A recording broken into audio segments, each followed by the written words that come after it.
আজি আমাৰ অসমে প্ৰমাণ কৰি দেখুৱালে যে এটকাও ঘোষ নোখোৱাকৈ আমাৰ জননী জন্মভূমি অসমত চৰকাৰী চাকৰি পাব পাৰে।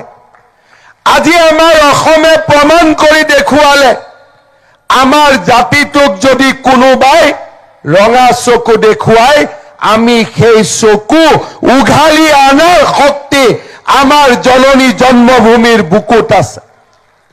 আজি আমি 1 বিঘা 2 বিঘা 3 বিঘা নহয়, 1000 2000 বিঘা নহয়, আজি আমি অবৈধ বাংলাদেশীৰ হাতৰ পৰা 1.5 লাখ বিঘা মাটি আমি কাঢ়ি আনিছো আৰু আমি আমাৰ যুদ্ধ অব্যাহত ৰাখিছো।